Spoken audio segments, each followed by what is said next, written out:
আমার সাথে ফ্রেন্ডশিপ করবে? কেন? উত্তম সুচিত্রা ও প্রসেনজিৎ ঋতুপর্ণার পর টলিউডের সবচেয়ে আলোচিত জুটি দেব শুভশ্রী। রিল লাইফ থেকে রিয়েল লাইফ পর্যন্ত তাদের প্রেম ছিল সবার মুখে মুখে। তবে এখন সময় বদলেছে সম্পর্কের সমীকরণও। দীর্ঘ সময় এড়িয়ে এখন দুজনের জীবন বাঁক নিয়েছে দুদিকে। এবং এত বছর পর মানুষের এত উন্মাদনা এই জুটিটাকে নিয়ে। দীর্ঘ 10 বছর পর মুক্তির অপেক্ষায় থাকা ধূমকেতু সিনেমার প্রমোশনে সব অভিমান ও পিছুটান ভুলে একই মঞ্চে নাচতে, গাইতে এবং আড্ডা দিতে নজরে এসেছেন দেব শুভশ্রী জুটি। সম্প্রতি ভারতীয় গণমাধ্যমে এ প্রসঙ্গে কথা বলেছেন অভিনেত্রী শুভশ্রীর স্বামী পরিচালক রাজ চক্রবর্তী।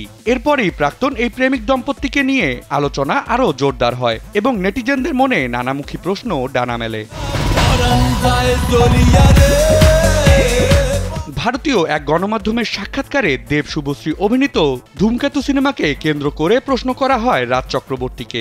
সেখানে প্রশ্নোত্তর পর্বে তাকে একসময় জিজ্ঞাসা করা হয় অনেকদিন পর পুরনো বন্ধুর সঙ্গে দেখা ও কথা, বিষয়টাকে কেমন ভাবে দেখছেন। উত্তরে রাজ বলেন, পুরনো বন্ধুর সঙ্গে দেখা হওয়ার থেকে বেশি জরুরি এতদিন পর ধূমকেতুর মুক্তি।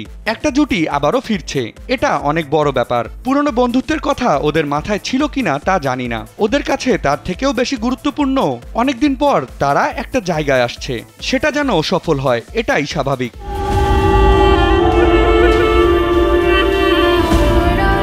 এ সময় স্ত্রীর অতীত তুলে ধরে তিনি বলেন, দেবের প্রাক্তন বান্ধবী শুভশ্রী আমার স্ত্রী। প্রত্যেক মানুষেরই অতীত আছে, আপনার জীবনেও হয়তো আছে।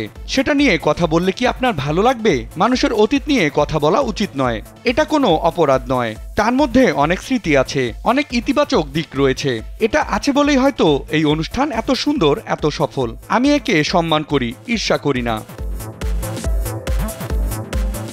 বিনোদন ডেস্ক, কালবেলা।